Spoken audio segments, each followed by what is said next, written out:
Hello everyone, welcome to true IAS and PCS. Previous lecture तक हम लोग ये वाली बात कर चुके हैं कि ईस्ट इंडिया कंपनी के जो मकसद थे हिंदुस्तान में अलग अलग रियासतों को कब्जा करने में, ब्रिटिश ईस्ट इंडिया कंपनी के, तो वेरियस गवर्नर जनरल्स और वेरियस पॉलिसीज़ के तहत उन्होंने धीरे धीरे करके कौन कौन से एरियाज़ पे कब्जा करा। पहले तो उन्होंने मराठास का जो साथ है वो पाया। किसको हराने में? मैसूर का कौन था वो राजा? टीपू सुल्तान। टीपू सुल्तान को इन्होंने जब हराया, उसके बाद इन्होंने जिन मराठास का साथ लिया था टीपू सुल्तान को हराने में, उनके साथ भी वॉर लड़ा, एंग्लो मराठा वॉर, और मराठा कॉन्फेडरेसी को और पेशवाशिप को खत्म करके इन्होंने मराठास को भी ध्वस्त कर दिया, पूरी तरीके से कंप्लीटली इरेडिकेट कर दिया। फिर ये अपने आप को क्लेम करते हैं एक पॉलिसी के तहत कि we are the supreme power, we are the paramount power. यानी कि आप इनकी सारी पॉलिसीज को अगर देखोगे ना, तो ये सारी पॉलिसीज आपको इनकी लिखनी है कि ब्रिटिशर्स की ऐसी कौन कौन सी पॉलिसीज थी जिसके तहत ये इंडिया में अपनी एक्सपेंशनिस्ट पॉलिसी अपना रहे थे। वो थी, एक तो आपने देखा था डॉक्ट्रिन ऑफ लैप्स की पॉलिसी, और दूसरी आपके सामने आ रही है डॉक्ट्रिन ऑफ लैप्स कह रहा हूं, सॉरी, सब्सिडरी अलायंस की पॉलिसी अभी तक आपने पढ़ी है ना? सब्सिडरी अलायंस की पॉलिसी। एक आपके सामने ब्रिटिश पैरामाउंट्सी की पॉलिसी, और आज की क्लास में हम जो पढ़ने वाले वो पढ़ने वाले हैं डॉक्ट्रिन ऑफ लैप्स की पॉलिसी। ये डॉक्ट्रिन ऑफ लैप्स, ठीक है। मतलब इनके जो एनेक्सेशन की जो लहर थी ना, कि कश्मीर से लेकर कन्याकुमारी तक, गुजरात से अरुणाचल तक, सारी जगह पर हिंदुस्तान की रियासतों पर जो हमें कब्जा करना है, उसमें जो ये लगातार एक वेव्स ऑफ सीरीज लेते हुए आए एनेक्सेशन की, through various policies, through various governor general, through various strategies, through various psychology of warfare. अब उसमें एक फाइनल वेव आती है लॉर्ड डेलहाउसी की अध्यक्षता में, जो कि गवर्नर जनरल थे फ्रॉम 1848 टू 1856। इन्होंने एक पॉलिसी यहां पर अपनाई जिसको हम लोग कहते हैं डॉक्ट्रिन ऑफ लैप्स। ये डॉक्ट्रिन का मतलब क्या होता है? लैप्स का मतलब तो हो जाता है, लैप्स का मतलब होता है सबसे पहले तो दी एंड हो जाना किसी भी चीज का। डॉक्ट्रिन का मतलब होता है, अगर आप चाहो तो लिख सकते हो इसको, डॉक्ट्रिन का मतलब होता है principle, rule, law, something, principle, ठीक है। ये डॉक्ट्रिन क्या बोलता था, ध्यान से सुनना, अगर कोई भी इंडियन रूलर मर गया और अगर उसके कोई वंश में मर्द ना हुआ, सल्तनत को चलाने वाला, रियासत को चलाने वाला, किंगडम को चलाने वाला, मेल हायर। अब वो मेल हायर ऐसा नहीं कि अडॉप्टेड बेटा हो, खुद की नस्ल होनी चाहिए, खुद का डीएनए होना चाहिए और मेल होना चाहिए। अगर ऐसा नहीं हुआ तो ये किंगडम लैप्स कर जाएगा। यानी कि देख रहे हो, इससे चीज समझ में आ रही है? मतलब बंदा सेक्स भी करे तब भी स्ट्रेस ले, सोचो जरा, ठीक है। तो ये था, मैं फिर से रिपीट कर रहा हूं, डॉक्ट्रिन ऑफ लैप्स क्या था? ये डॉक्ट्रिन ये डिक्लेयर करता था, अगर कोई भी इंडियन रूलर, अगर उसके मेल लाइन में, मतलब उसका अगर कोई बेटा नहीं है जो कि रियासत को संभाल नहीं सकता, वो उसका अडॉप्टेड बेटा भी नहीं होना चाहिए, खुद का पैदाइश बेटा होना चाहिए। अगर ऐसा नहीं है तो वो किंगडम लैप्स कर जाएगा। अब इस बात का कोई लॉजिक है? साफ दिख रहा है कोई लॉजिक नहीं है, लेकिन फिर भी कब्जा करने के अलग अलग तरीके हैं। एक किंगडम के बाद दूसरा किंगडम, एक किंगडम के बाद दूसरा किंगडम, ऐसे होते होते होते होते ये डॉक्ट्रिन उन पर अप्लाई होती चली गई। जैसे सतारा, संबलपुर, उदयपुर, नागपुर एंड झांसी। झांसी में ये साथ किसके साथ एप्लीकेबल हुई थी? किसके साथ? रानी लक्ष्मीबाई,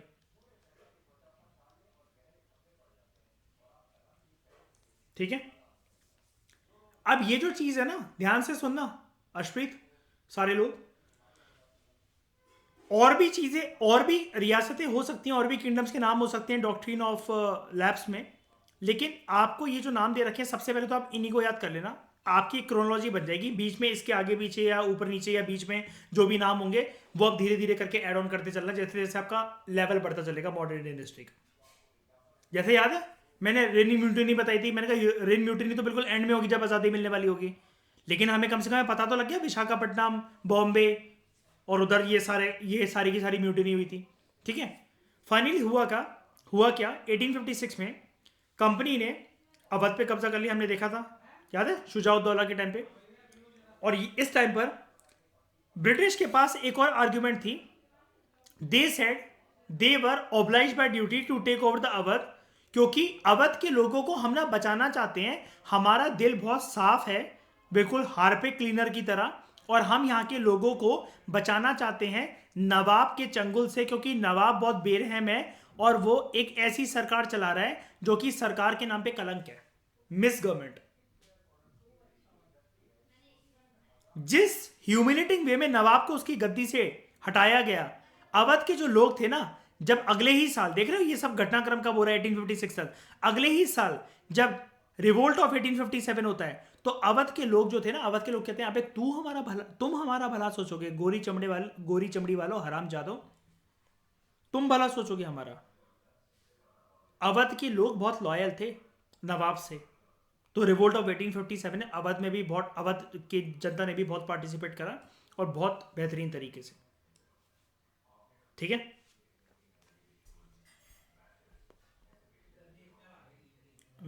उसके बाद हम यहां पर अगर देखें तो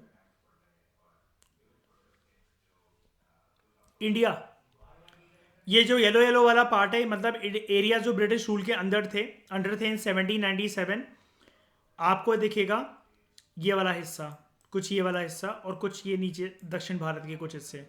बाद में येलो येलो वाला हिस्सा देखो कैसे फैलता चला गया, 1840 में ये, और 1857 तक ये हमें दिखाता है expansion of British territorial power in India. यहां से एक छोटा सा क्वेश्चन ये बन सकता है कि सबसे पहले ब्रिटिशर्स ने किन किन रीजन्स पे कब्जा करा, अगर शुरू में जब ये आए। यहां से इस मैप से एक क्वेश्चन बन सकता है। बात ये वाले मैप तो प्रिम्स का क्वेश्चन बनाने के लिए बेकार है, इनको तो मेंस में ऐड कर सकते हैं कैसे ना कैसे करके, वो छोड़ो, उसका स्कोप भी काफ़ी कम है क्योंकि जिस प्रकार से हमें टाइम अब कम मिलता है। लेकिन इससे एक प्रिम्स का क्वेश्चन एक दिमाग में ये बन सकता है कि शुरू में कहाँ पर है। क्या मैं ऐसा कह सकता हूँ, अगर मैं ये नाम लिख दूं ईस्ट इंडिया, क्या मैं ऐसा लिख दूं थोड़ा सा साउथ ईस्ट इंडिया, और मैं क्या ऐसा लिख दूं यहां पर some parts of southern India. क्या ये सही होगा मेरा आर्ग्यूमेंट इसमें आपको देखते हुए? क्या मैंने सही लिखा है? बिल्कुल ठीक है। तो ये चीज़ याद रखना, ये आपको छोटे छोटे एग्जाम्स में काम आ सकता है अपार्ट फ्रॉम यूपीएससी। ठीक है, क्योंकि अगर वहाँ पर आगे 4 ऑप्शंस के इनमें से क्या है, और जनरली छोटे एग्जाम्स ऐसे ऑप्शंस बनाते नहीं हैं कि 1 ओनली, 2 ओनली, 1, 2 एंड 3 ओनली, लेकिन फिर भी हमें पता होना चाहिए, क्योंकि एग्जाम में बैठ के हम ऐसा ना हो कि अब इस पे टाइम वेस्ट करने लग जाए कि इतनी प्रिपरेशन हमारी वीक हो कि हमें यही नहीं पता हो सबसे पहले कौन से हिस्सों पे कब्जा कर रहा था, फिर हम इमेजिन करने लग जाएं यार वो कहाँ पर आए थे, क्वीन ने चार्टर जब ग्रांट कर रहा था तो वो कहाँ से चले थे, कहाँ के रुके थे, फिर इंसान का दिमाग पता है कैसे कैसे वो कंफ्यूज हो जाता है पेपर में बैठ के। मतलब ये चीज़ मैं भुगत चुका हूँ, तो इसलिए मैं बता रहा हूँ, जो सीरियस स्टूडेंट एक्सपेरेंट होते हैं ना, वो कंफ्यूज पता है कैसे हो जाते हैं, वो ना फिर पोर्चुगीज से कंफ्यूज कर लेते हैं अपने आप को कि पोर्चुगीज वाले वास्को डी गामा वो कैलीकट में, केप कोमोरिन में और केरला में उतरे थे, गोवा में उतरे थे, तो वेस्टर्न कोस्ट ऑफ इंडिया भी यहाँ पर दे रखा, तो मैं वेस्ट को मार्क करके आ जाता हूँ। फिर उनको थोड़े क्वेश्चंस बाद जाकर रियलाइज होता है कि नहीं यार वो तो यार पोर्चुगीज वाला में मार्क कराया जाकर आप कुछ कर नहीं सकते, तो अब उनको लगता है ओएमआर में क्वेश्चन गलत हो गया हमारा, और ऐसे करके फिर एग्जाम में बाकी अच्छे क्वेश्चंस को भी करने की साइकोलॉजी खराब हो जाती है, क्योंकि सबकॉन्शियस माइंड में फिर वो जो गलती रियलाइज हो गई लेकिन अब जिसको ठीक नहीं करा जा सकता वो घूमती रहती है दिमाग के अंदर। ये मैं छोटी छोटी जो आपको स्टेप्स बताता हूँ ना, ये अगर आपने इसको अपना लिया ना तो आपके हाथ नहीं कांपेंगे, आपका पेन की इंक गलत गोले में जाकर नहीं भरेगी प्रीलिम्स के अंदर। और मैं इन सब चीज़ों पे इसलिए ध्यान देना चाहता हूँ क्योंकि अगर प्रीलिम्स का गेट नहीं खुलाना शाइनी, तो मेंस की कितनी भी तैयारी किसी बंदे की स्ट्रॉन्ग हो, कोई फायदा ही नहीं है उससे। उसके लिए 365 दिन की क्या 500 दिन की जर्नी फिर से स्टार्ट हो जाती है, क्योंकि अगला प्रीलिम्स और फिर मेंस और फिर इंटरव्यू 500 दिन, उससे भी ज़्यादा। ठीक है, अब नया एडमिनिस्ट्रेशन सेटअप करना, वॉरेन हेस्टिंग्स, ठीक है, गवर्नर जनरल फ्रॉम 1773 टू 1785, ये one of the important figures थे जिन्होंने सिग्निफिकेंट रोल प्ले करा कंपनी की एक्सपेंशन पॉलिसी में। बाय हिज टाइम, इनके टाइम तक जो ईस्ट इंडिया कंपनी थी उसने पावर एक्वायर कर ली थी। शुरू शुरू में मैंने आपको बताया जैसे कि बंगाल में, लेकिन धीरे धीरे करते करते बॉम्बे में भी और मद्रास में भी। जो ब्रिटिश टेरिटरीज थी उनको बड़े सारे एडमिनिस्ट्रेटिव यूनिट्स के अंदर इन्होंने डिवाइड कर दिया, जिनको ये अंग्रेज बोलते थे प्रेसिडेंसीज। यानी कि समझ रहे हो, यानी कि एरिया ऑफ रूल ना इस प्रकार से ऐसे ऐसे करके ना डिवाइड कर दिया गया कि गवर्नर ऑफ बंगाल ये, गवर्नर ऑफ मद्रास ये, गवर्नर ऑफ, इसको ऐसे बना देते हैं, गलत बना दिया मैंने, गवर्नर ऑफ मद्रास ये, गवर्नर ऑफ बॉम्बे ये, गवर्नर ऑफ बंगाल ये। और कुछ ऐसे ही है ना ये, अगर इसको ऐसे बनाऊं, ये देखो, अगर मैं इसको एक्सपेंड कर दूं इस डायग्राम को, ये कुछ ऐसे ही है ना, ये चीज मैंने आपको बताई थी। तो इनको ना एडमिनिस्ट्रेटिव यूनिट्स के बेसिस पे डिवाइड इसलिए कर दिया for the administrative convenience, rule करने में आसानी हो जाए, कन्वीनियंस हो जाए, convenience in terms of administration. इनको बोला गया प्रेसिडेंसी। 3 प्रेसिडेंसी सेटअप करी गई थी शुरू शुरू में इनके द्वारा। एक थी बंगाल, मद्रास, बॉम्बे। सबसे इंपॉर्टेंट और सबसे पहली कौन सी? बंगाल। हर किसी एक प्रेसिडेंसी को एक गवर्नर रूल करता था। तो मैं क्या बोलूंगा कि बंगाल का शासक कौन अंग्रेजों के बिहाफ पे? Governor of Bengal. मद्रास का शासक कौन? Governor of Madras. मद्रास का शासक गवर्नर ऑफ बंगाल कैसे होगा? ठीक है। और बॉम्बे का शासक कौन? Governor of Bombay. ठीक है। उसके बाद इन सबका एक सुप्रीम हेड बनाया गया, गवर्नर जनरल। और गवर्नर जनरल कौन बनता है? Lord Warren Hastings. और अब ये चीज क्लियर है ना आपको कि अगर मैं एक नाम काट दूं तो ये दो अलग अलग जमाने के गवर्नर जनरल्स हैं, एक वॉरेन हेस्टिंग्स और एक लॉर्ड वॉरेन हेस्टिंग्स। बताओ, शुरू में वॉरेन हेस्टिंग्स। और जस्ट टू रिकॉल, क्या आप लोग कंफ्यूज ना हो या थोड़ा सा किसी को याद आ जाए, यहां पर ये लॉर्ड हेस्टिंग्स थे, ये लॉर्ड हेस्टिंग्स थे। ठीक है, ही वॉज लॉर्ड हेस्टिंग्स। और ठीक है, बताओ अनुज क्या कह रहे हो? हाँ लॉर्ड, यार लॉर्ड ना देखो खुद भी लगा लेते थे अपने नाम के आगे, और ये दिखाने के लिए कि याद है मैंने आपको एक चीज बताई थी, पता नहीं किस लेक्चर में बताई थी मैंने, हाँ इसी बुक के फर्स्ट लेक्चर में, फर्स्ट चैप्टर के फर्स्ट लेक्चर में मैंने बताई थी, white man's burden. Jesus Christ ने हमें भेजा है तुम देहाती लोगों को, बारबेरियन लोगों को इंसान के शरीर में इंसान बनाने के लिए। याद है वो वाली डिबेट, है ना? उसी के तहत अपने आप को लगाते थे। और ये ना एक्चुअली ये टाइटल कैरी करते थे ब्रिटेन से ही, ब्रिटेन से ही।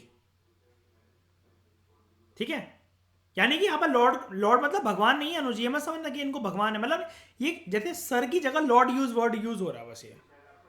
ठीक है। उसके बाद each was ruled by a governor, हर एक गवर्नर रूल करता था, सुप्रीम हेड इनका होता था गवर्नर जनरल। वॉरेन हेस्टिंग्स ऐसे पहले गवर्नर जनरल थे, और इनको क्या बोला गया? गवर्नर जनरल ऑफ इंडिया या फिर governor general of Bengal? Bengal. और इन्होंने बड़े सारे एडमिनिस्ट्रेटिव रिफॉर्म्स जो थे वो इंट्रोड्यूस करे, स्पेशली जस्टिस की फील्ड में, जस्टिस के एराना में। 1772 से ही एक नया सिस्टम ऑफ जस्टिस एस्टैब्लिश हो गया था। हर एक डिस्ट्रिक्ट के अंदर 2 प्रकार के कोर्ट बनाए जाते थे। एक होता था क्रिमिनल कोर्ट, जिसको बोला जाता था फौजदारी अदालत, और एक होता था सिविल कोर्ट, जिसको बोला जाता था दीवानी अदालत। अब यहां पर मुसलमानों के लिए जो मौलवीज थे और हिंदू के लिए जो हिंदू पंडित थे, वो जो थे इंटरप्रेट करते थे इंडियन लॉज को यूरोपियन डिस्ट्रिक्ट कलेक्टर्स के लिए, ताकि बाहर के लोगों को, इनको अंग्रेजों को पता नहीं था ना, अंग्रेजों को पता नहीं था। क्या नहीं पता था? कि हिंदू, मतलब ये जो यहां पर जो इंडिया में धर्म एक बहुत बड़ी चीज है। मेरी बात ध्यान से सुनना, धर्म एक बहुत बड़ी चीज थी। कोई भी कानून, इवन कोर्ट कचहरी का मामला ना धर्म को देखते हुए ही लिया जाता है। मतलब कल को अगर कोई किसी डिस्प्यूट हो गया, किसी के डेड बॉडी कोई केस है, और सोचो जरा उस टाइम पर अगर ये इनका कोई जज ऐसा कोई ऑर्डर पास कर देता कि एक मुसलमान पर्सन की डेड बॉडी है, जाकर उसको शमशान घाट में जाके जला दो, या क्रिश्चियन की डेड बॉडी इसको जाके जला दो, या हिंदू की डेड बॉडी है इसको दफन कर दो। इससे इनकी थूथू हो सकती थी, इनके रूल को चैलेंज करा जा सकता था, लोग सड़कों पर आ सकते थे। Do you agree with me और नॉट? धर्म एक सेंसिटिव मुद्दा था इस टाइम पर, कि नहीं था? आज तो है ही, और ज्यादा बढ़ता चला जा रहा है, लेकिन इस टाइम पर था। क्या हम ये कह सकते हैं कि आज भी जुडिशरी जब भी कोई निर्णय लेती है तो वो लोगों के, इंडिया में स्पेशली इतनी डाइवर्सिफाइड कंट्री में, रिलीजियस डाइवर्सिटी की टर्म्स में भी बात कर रहा हूं मैं, धर्म को देखकर भी लिया जाता है बड़ी बड़ी इंपॉर्टेंट जजमेंट सुप्रीम कोर्ट के द्वारा। अगर इतना ही आसान होता तो बाबरी मस्जिद और अयोध्या वर्डिक्ट क्यों अटक गई इतने सालों तक?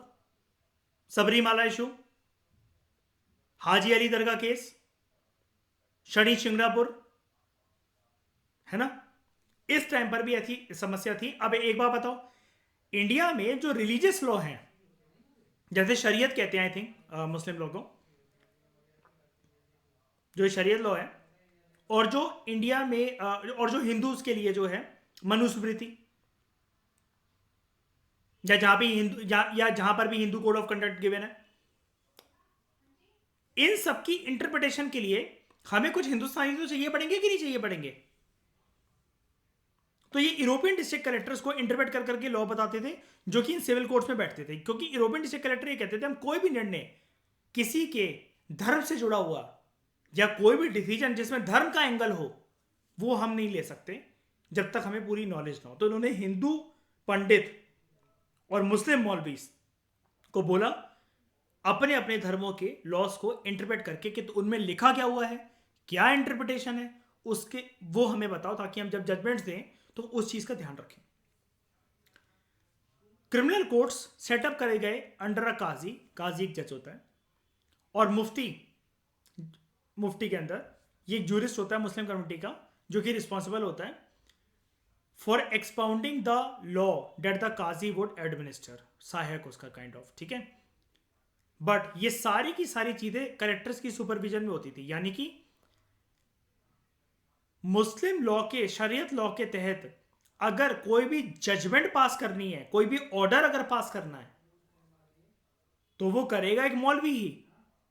अगर वो मामला कुछ ज्यादा ही धार्मिक है, मुस्लिम सेंटिमेंट्स के साथ जुड़ा हुआ है, तो उसको एक मौलवी ही पास करेगा। लेकिन ध्यान से समझना मेरी बात जो मैं बोलने जा रहा हूं, यूरोपियन डिस्ट्रिक्ट कलेक्टर को पता होना चाहिए कि उन्होंने जजमेंट जो दी वो किस कंटेक्स्ट में दी और क्या दी, ताकि फ्यूचर में अगर कोई ऐसा केस आए तो इस केस को रेफरेंस बनाते हुए फ्यूचर में यूज करा जा सके, और ये लोग भी कुछ सीख सकें कि इन्होंने किस चीज को ध्यान में रखते हुए ऐसा कुछ कहा। कोई सा भी मुद्दा, क्योंकि यूरोपियन जो ये लोग थे, मतलब ब्रिटिश ईस्ट इंडिया कंपनी के जो लोग थे, यूरोपियन डिस्ट्रिक्ट कलेक्टर तो सिर्फ एक मतलब टाइटुलर एक पोस्ट है। इनको ये पता था कि देखो हिंदुस्तान में डाइवर्सिटी है और हर एक कंट्री का कल्चर और रीति रिवाज धर्म वगैरह अलग होता है। यहाँ पर अगर इन्होंने आकर पहली बार कुछ चीज़ सुनी थी कि यार यहाँ पर एक आदमी जिसकी बड़ी बड़ी दाढ़ी है और वो मस्जिद जाता है और वो धर्म से यहाँ के लोग उनको मुसलमान बोलते हैं, वो 3 बार अपनी बीवी को बोल देता है कि तलाक है तलाक है तलाक है, और उसको उसकी बीवी को उसको छोड़ के जाना पड़ता है। यहाँ ट्रिपल तलाक वैलिड है। वो ये सोचते थे कि हम तो अपनी बीवियों से कितने बार बोल देते हैं ऐसे कि मुझे तुम्हारे साथ नहीं रहना, जाओ मैं तुम्हें डाइवोर्स देता हूँ, वो देता हूँ, लेकिन रात तक आते आते दोबारा मूड बन जाता था साथ रहने का। लेकिन उन्होंने ये देखा कि हम इस चीज़ का मजाक उड़ाना, या फिर कोई भी अगर कोर्ट कचहरी के मामले में हम जब जजमेंट दे रहे हैं तो ये चीज़ ठीक नहीं होगी। हम अगर कोई ऐसी जजमेंट दे दें कि एकदम से किसी एक हिंदू मंदिर को डिमोलिश कर कर यहाँ पर एक कोर्ट बना दिया जाए, कोई वेयर हाउस बना दिया जाए, या फोर्टिफिकेशन कर दिया जाए, किसी एक ब्रिटिश ईस्ट इंडिया कंपनी का फोर्ट बना दिया जाए, तो उनको इस चीज़ का भी ध्यान रखना था कि नहीं, ये इतना ईजी भी चीज़ नहीं है। यहाँ पर अगर लोगों के धर्म से खिलवाड़ करी ना तो लोग आग बबूला हो जाएंगे, और वो आग इतनी आसानी से शांत नहीं होने वाली।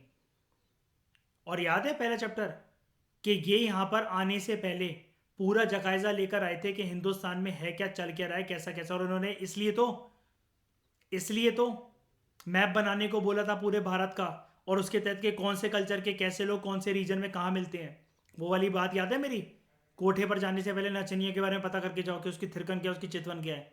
सेम चीज़ यही। मेरा डायलॉग नहीं है, लेकिन सलमान खान ने बोला था ऐसा दबंग 2 में।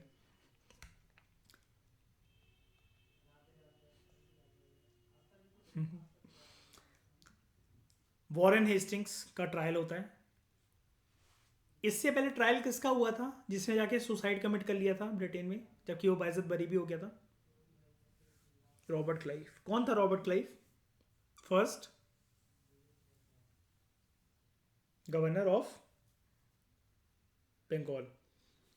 जब वॉरेन हेस्टिंग्स इंग्लैंड वापस गया 1785 में, तो एडमंड बुर्के ने उसके ऊपर आरोप लगाया that he is responsible for misgovernment of Bengal, और उसकी इम्पीचमेंट हुई, इम्पीचमेंट प्रोसीडिंग हुई ब्रिटिश पार्लियामेंट में, जो कि 7 साल तक चलती है।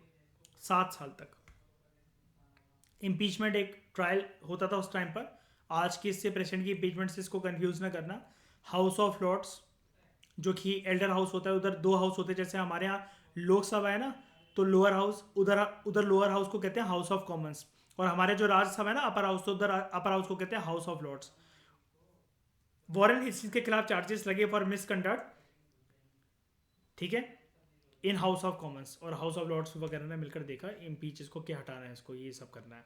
मेजर प्रॉब्लम जो थी वो ये थी, एक और मेजर प्रॉब्लम जो ब्रिटिशर्स को फेस करने को मिली, ब्राह्मण पंडित जो थे वो लोकल लॉज की अलग अलग इंटरप्रिटेशन देते थे based on the different schools of Dharmashastra. Based on the different schools of Dharmashastra, schools मतलब यहां पर प्रिंसिपल्स को कहा जा रहा है। धर्मशास्त्र सबसे पहले समझते हैं होते क्या हैं। ये एक संस्कृत टेक्स्ट होते हैं जो कि प्रिस्क्राइब करते हैं social rules and code of behaviour होना क्या चाहिए एक हिंदू का, जिसको कंपाइल करना शुरू करा गया था फ्रॉम 500 BC ऑनवर्ड्स। एक यूनिफॉर्मिटी लाने के लिए 1775 में 11 पंडितों को यह बोला गया कि तुम एक हिंदू लॉज का पूरा एक ग्रंथ बनाओ, एक डाइजेस्ट बनाओ।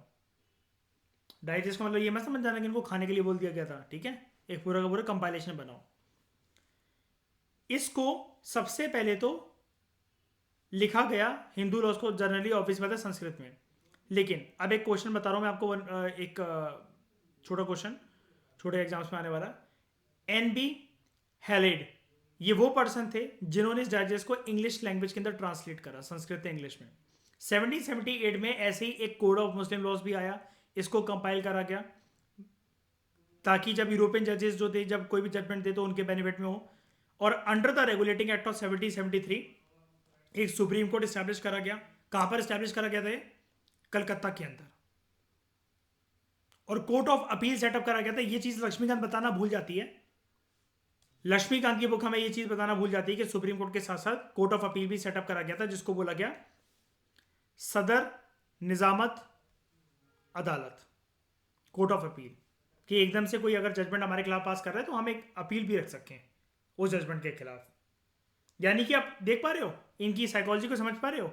ये पूरी तरीके से रूल ऑफ लॉ में बिलीव करते थे, कानून के अकॉर्डिंग चलते थे। यही चीज इंडिया ने अपनाई आज़ादी के बाद। ये नहीं, फ्रस्ट्रेशन नहीं दिखाई, ईगो नहीं दिखाई कि ये तो रूल करके गए थे हम पे, हम इनकी चीजें क्यों अपनाएं। एक प्रिंसिपल फिगर, जो एक प्रमुख फिगर जो था इंडियन डिस्ट्रिक्ट में, वो था एक कलेक्टर की पोस्ट, जो कि आज भी है, हम उसी के लिए पढ़ रहे हैं, सब कुछ उसी के लिए कर रहे हैं। एज अ टाइटल सजेस्ट, इसका जो मेन जॉब जो था शुरू में उस टाइम पर, ये आज का DM, आज का कलेक्टर, आज का IAS ऑफिसर नहीं, आज तो हमें बोल दिया जाता है वैसे ही, लेकिन इसकी जॉब जो शुरू में थी, it was to collect revenue and taxes और लॉ एंड ऑर्डर को मेंटेन करना अपनी डिस्ट्रिक्ट में, जजेस की हेल्प के साथ, पुलिस ऑफिसर्स की हेल्प के साथ और दरोगाज की हेल्प के साथ। इसका जो ऑफिस था कलेक्टोरेट, ये एक नई सेंटर ऑफ पावर बन गया डिस्ट्रिक्ट में, ठीक है। और जो प्रीवियस जो भी ये रोल निभाता था टैक्स कलेक्ट करने के, रेवेन्यू कलेक्ट करने के, जो प्रीवियस इस अथॉरिटीज के जो होल्डर्स हुआ करते थे उनको रिप्लेस करके सारी की सारी पावर कलेक्टर को और इसके ऑफिसर्स इंचार्ज जो पूरा का पूरा सिस्टम बनाते हैं इंक्लूडिंग कलेक्टर, कलेक्टोरेट में दे दी गई, ठीक है। ये मतलब वही चीज़ है कि मैं आपको बता रहा हूँ कि आज के हिसाब से आप इन IAS ऑफिसर्स को कंपेयर नहीं कर सकते उस जमाने की। जैसे आपको पता ना कि मैंने आपको बताया था ये सुप्रीम कोर्ट, या कोई बहुत महान सुप्रीम कोर्ट नहीं था कि हम समझे कि जैसे आज जैसे सुप्रीम कोर्ट के पास पावर है। टाइम और जमाना देख लो, क्योंकि 1773 की चीज़ें हैं ये, ओके। तो लक्ष्मीकांत में एक चीज़ आप लोग अपडेट करते हैं ना, ये सदर निजामत अदालत की बात, ठीक है। और फर्स्ट जो इस कोर्ट के, जो इस सुप्रीम कोर्ट के, हम तमिलनाडु में पढ़ेंगे उसको, चीफ जस्टिस जो बने थे वो थे सर, उनका नाम था सर एलिजा इम्फी। एलिजा लिखती हैं कई किताबें, कहीं एलिजा लिखती हैं, ठीक है, कोई फर्क नहीं पड़ता। एलिजा इम्फ, अरे यार, सर एलिजा इम्फी, ठीक है। और इसके अलावा याद है हमने पढ़ा था कि there was one chief justice along with three other जजेस, आई थिंक, है ना। उनके नाम भी हम लोग पढ़ेंगे तमिलनाडु में। क्या यहाँ तक ये सारी चीज़ें समझ में आ गई? और ये कोर्ट प्रोसीडिंग्स चल रही हैं जिसमें आपको ये हाउस ऑफ कॉमन्स, ये ब्रिटेन में यूज होता है वर्ड हाउस ऑफ कॉमन्स। जैसे इसको कंपेयर कर लो बिल्कुल इक्वल हमारी लोकसभा के लिए, लोअर हाउस के लिए, एंड हाउस ऑफ लॉर्ड्स हमारे अपर हाउस राज्यसभा के साथ, ठीक है। ये चीज़ भी हमने इनसे ही वैसे वो ली थी, ठीक है। और इवन जो कलर होता है ना, जैसे रेड कारपेट कौन से हाउस में होता है, ग्रीन कारपेट कौन से हाउस में होता है?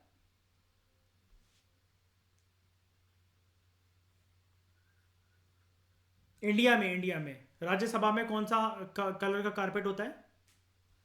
रेड। और लोकसभा में कौन से कलर का कारपेट होता है? ग्रीन। ये चीज़ें याद रखना, पता है किसके लिए?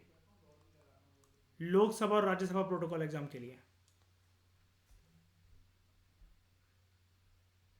ये सिंबलाइज कुछ नहीं करता, यहां देख रहे हो आपको कुछ हरे और कुछ लाल डोले दिख रहे होंगे, ये भी कॉपी है। ठीक है।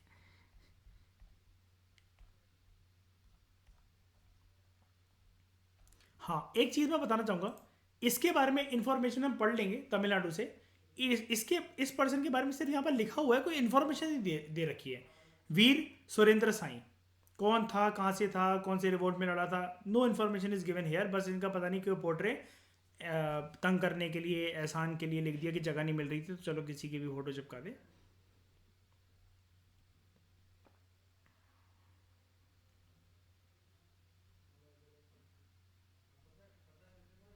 इसकी इम्पीचमेंट जो हुई वो I think he was a prime minister, cross check करना है इस फैक्ट को, एडमंड बर्के ने करी थी। और इन्होंने वॉरेन हेस्टिंग्स की इम्पीचमेंट करते हुए इसकी काफ़ी धज्जियाँ उड़ाई थी ब्रिटिश पार्लियामेंट के अंदर, ठीक है, कि मैं इसको इम्पीच करता हूँ in the name of those people of India, ठीक है, जो कि यहाँ पे भरोसा करके हमारी रियासत को वहाँ तक, मतलब हमारे रूल को वहाँ पर टिकवाए हुए हैं अपनी अपनी रियासतों में। इसने जाकर नाम खराब कर दिया पूरा का पूरा, लुटेरा कहीं का, मतलब गालियाँ पड़ी इसको कुल मिलाकर। बहुत बस बात ये थी, ठीक है। उसके बाद बात करते हैं कंपनी रूल की। जो कॉलोनियल रूल था इंडिया के अंदर, वो कुछ नए नए आइडियाज़ लेकर आया एडमिनिस्ट्रेशन रिफॉर्म में। बट इसकी जो पावर थी वो जनरली आप जानते हो कि मिलिट्री स्ट्रेंथ बहुत इंपॉर्टेंट थी ब्रिटिश ईस्ट इंडिया कंपनी के लिए। मुगल आर्मी जो थी, मुगल आर्मी में ज़्यादातर ना कैवलरी सोल्जर्स थे, यानी कि फुट सोल्जर्स, इनको सवार भी बोला जाता था, ट्रेंड सोल्जर जो कि हॉर्स बैक पे, और कुछ कुछ इन्फेंट्री भी थे, यानी कि कैवलरी मतलब हॉर्स सोल्जर्स और इन्फेंट्री मतलब फुट सोल्जर, इनको पैदल बोला जाता था, यानी कि फुट सोल्जर्स। इनको ट्रेनिंग मिलती थी तीर कमान में, आर्चरी, तीरंदाजी एंड तलवार चलाने में, यूज ऑफ स्वॉर्ड्स। जो कैवलरी थी, जो घुड़सवार थे, वो आर्मी को डोमिनेट करते, मतलब दे dominated the army during the Mughal time. और मुगल स्टेट जो थी, it did not feel the need कि उनको ज़्यादा इससे बड़ी एक इन्फेंट्री, ट्रेंड इन्फेंट्री की ज़रूरत है, ट्रेंड फुट सोल्जर्स की ज़रूरत है। रूरल एरियाज जो थे वहां पर उस टाइम पर बड़े large amount of armed peasants जो थे वो थे, और लोकल जमींदार जो थे, जब भी उनको जरूरत पड़ती थी तो वो मुगल आर्मी को वैसे भी सपोर्ट प्रोवाइड करवा देते थे।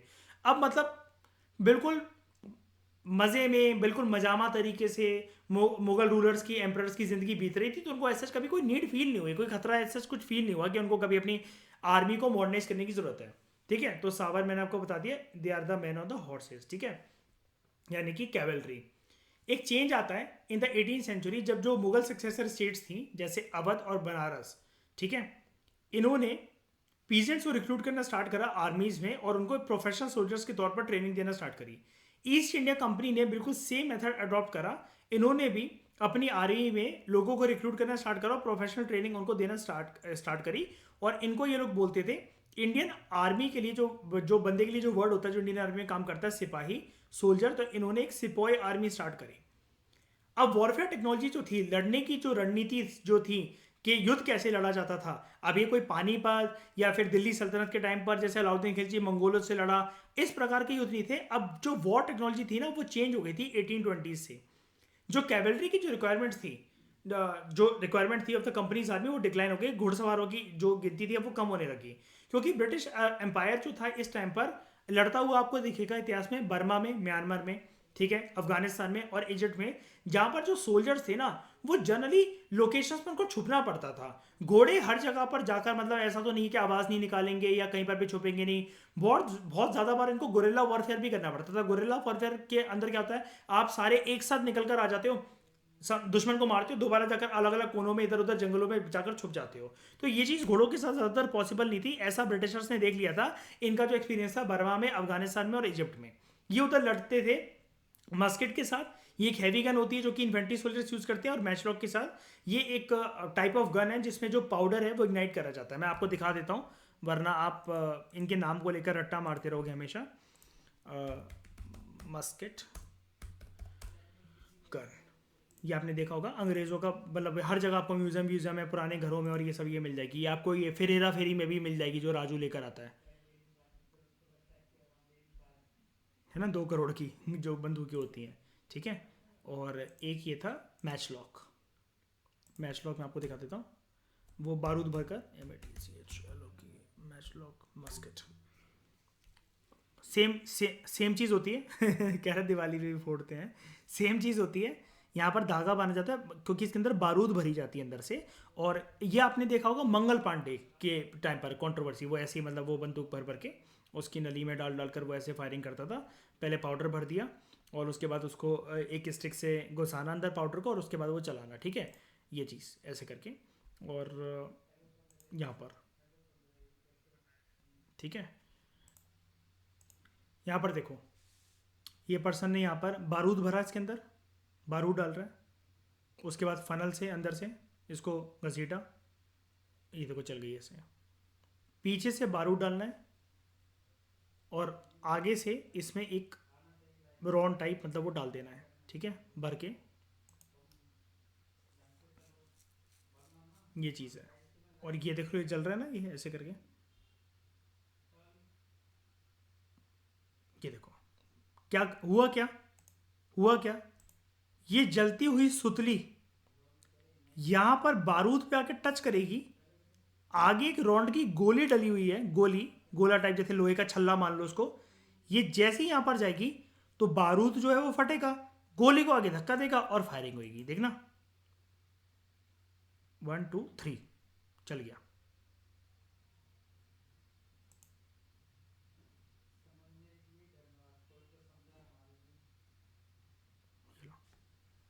ये आज भी कोई ब्रिटिश है, इसका कोई होगा फार्म हाउस वगैरह, वहां पर चला कर दिखा रहा है उल्लू का पट्टा, बुढ़ापे के दिन काट रहा है आखिरी। तो दो सोल्जर्स हैं, जो सोल्जर्स थे जो कंपनी के आर्मी के, they had to keep pace with the changing military requirement. जब मतलब जैसे जैसे वक्त बदल रहा था, ज़माना बदल रहा था, उनके हिसाब, उस बदलते वक्त और ज़माने के हिसाब से अपने आप को अडाप्ट करना जानते थे, चेंज करना जानते थे। और इनकी जो मिलिट्री इन्फेंट्री रेजिमेंट थी, मतलब अमंग्स द मिलिट्री जो फुट सोल्जर्स थे वो ज़्यादा इंपॉर्टेंट हो गए। तो इन्होंने क्या करा, गन ट्रेनिंग में ज़्यादा सक्षम करा अपने सोल्जर्स को। और गन ट्रेनिंग मैंने आपको बता दी, एक मस्केट, और इसको वैसे यही बोलते हैं मैचलॉक मस्केट है, सेम चीज़ ही है, ठीक है। तो इन द 19th सेंचुरी होता क्या है, ब्रिटिशर्स आर्मी में डिसिप्लिन लाने के लिए ना एक यूनिफॉर्म मिलिट्री कल्चर भी लेकर आते हैं। यानी कि कश्मीर से लेकर कन्याकुमारी, जहां पर भी बस ईस्ट इंडिया कंपनी का सोल्जर है ना, उसको सेम तरीके से सेम तरीके से ट्रेनिंग मिल रखी होगी, सेम तरीके की उसको यूनिफॉर्म होगी, सेम उसका ट्रेनिंग का ड्यूरेशन होगा, और उसको अलग अलग फेजेस में बार बार ट्रेनिंग के लिए बुलाया जाएगा।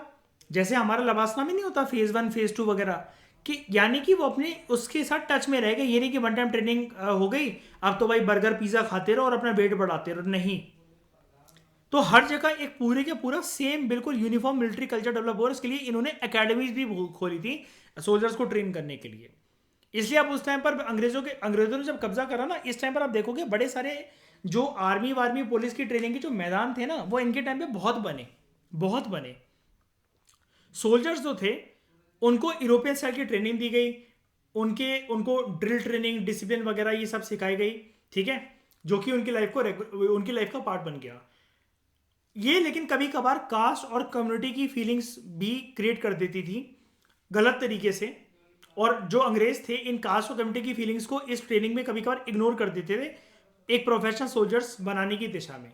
इसका एग्जांपल दूं, रिवोल्ट ऑफ 1857 में मंगल पांडे के साथ जो होता है ये यही तो होता है। याद है अफवाह फैल गई थी कि गाय की चर्बी और सूअर के मांस से वो कारतूस बन रही है, तो सूअर मुसलमानों के लिए हराम और गाय जबान पे रखना, गाय का मांस रखना, बीफ रखना हिंदू लोगों के लिए हराम, ठीक है।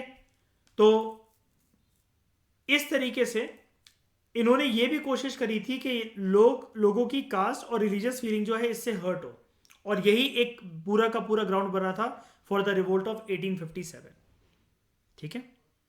ये एक सवार की फोटो आपको दिख रही है, सवार इज अ हॉट सोल्जर, ठीक है, इसको हम लोग कहते हैं कैवलरी, ठीक है। After the battles with Marathas and Mysore, यानी कि एंग्लो मराठन एंग्लो मैसूर वॉर के बाद ईस्ट इंडिया कंपनी को रियलाइज हो गया था कि उनको अपनी कैवलरी फोर्सेस की स्ट्रेंथ बढ़ाने की जरूरत है, उसको काबिल बनाने की जरूरत है, और ज़्यादा उनको ट्रेनिंग वगैरह देने की जरूरत है। लेकिन अगर आपसे कोई पूछे कि इन्होंने ज़्यादातर फोकस किस पे करा, क्या इनकी प्रेफरेंस इन्फेंट्री के लिए थी या फिर कैवलरी के लिए थी, क्या बोलोगे? फुट सोल्जर्स और हॉट सोल्जर्स थे दोनों, खत्म कुछ भी नहीं करा, लेकिन ज़्यादा प्रेफरेंस किसकी तरफ, किसकी तरफ? इन्फेंट्री की तरफ, है ना, फुट सोल्जर्स की तरफ, ओके। तो हम ये कह सकते हैं कि east India company finally transform हो गई थी एक ट्रेडिंग कंपनी से एक टेरिटोरियल कॉलोनियल पावर में, ठीक है। उसके बाद नए नए इन्वेंशंस होते रहे ब्रिटेन में, जैसे नई स्टीम टेक्नोलॉजी आई in the early 20th century. इससे पहले 6 से 8 महीने लगभग लगते थे to travel to India by sea. Steam ships वगैरह ने जो जर्नी थी वो रिड्यूस कर दी, ठीक है, जिसकी वजह से और ज़्यादा ब्रिटिशर्स अब खुद भी आ सके और अपनी फैमिली को भी ला सके। बाय 1857 माहौल ये हो गया था that company came to exercise direct rule about पूरे इंडिया की जितनी 63% टेरिटरी थी उस पर, और इंडियन सब कॉन्टिनेंट में जो 78% जो पॉपुलेशन थी लगभग, वो ब्रिटिश रूल के अंडर आ गई थी डायरेक्टली और इनडायरेक्टली। ईस्ट इंडिया कंपनी ने लगभग इस टाइम तक पूरे के पूरे इंडिया पे लगभग वर्चुअली ऑलमोस्ट पूरे इंडिया के ऊपर कब्जा अपना कर लिया था, ओके। उसके बाद बंधुआ मजदूरी इन साउथ अफ्रीका। आपको पता है कॉलोनियलिज्म जो था एक लहर के साथ शुरू हो गया था जिस टाइम पर इंडिया गुलाम बना, उससे आगे पीछे कुछ कुछ सालों के गैप से एशिया और अफ्रीका की बहुत सारी कंट्रीज गुलाम बन रही थी, तो हमें स्लेव ट्रेड देखने को मिलता है साउथ अफ्रीका में। हुआ क्या, जो डच थे, डच ट्रेडिंग शिप्स या डच ईस्ट इंडिया कंपनी आप कह लो, ये साउदर्न अफ्रीका पहुंचते हैं 17th सेंचुरी में, और यहाँ पर एक स्लेव ट्रेड शुरू हो जाता है। लोगों को कैप्चर करा जाता था, जंजीरों में बांधा जाता था, उनको बेच दिया जाता था स्लेव मार्केट्स में। जब स्लेवरी एंड होती है 1834 में, तो ऐसा देखा गया कि जो केप टाउन है southern most tip of Africa, वहां पर लगभग 36,000 या 37,000 के आसपास आपको प्राइवेटली ओन्ड स्लेव्स देखने को मिलते हैं। और यहाँ पर एक विजिटर का एक्सपीरियंस आपको बताया गया कि उनको किस तरीके से बेरहमी से लाया जाता था, उनके बच्चे वगैरह जो थे वो कैसे रोते थे, और वो तड़प तड़प के मतलब वो रहते थे, खाना भी नहीं मिलता था, और उनसे काम वगैरह करवाया जाता था, ये सब चीज़ें, ठीक है। स्लेव ट्रेड को हम देखेंगे अफ्रीका का, तमिलनाडु में आपको ज़्यादा बेटर तरीके से मिलेगा। कुछ बॉक्स कुछ रह तो नहीं गया? नहीं, ये चीज़ हमने कॉम्प्रिहेंसिव तरीके थी, चैप्टर भी हमने कॉम्प्रिहेंसिव तरीके से कंप्लीट करा। किसी का कोई डाउट है तो पूछ लो, बताओ, बोलो, कुछ पूछना है? क्लियर है? तो इस डिस्कशन में फिलहाल इतना ही। Thank you very much for discussion, हमारा चैप्टर खत्म हुआ।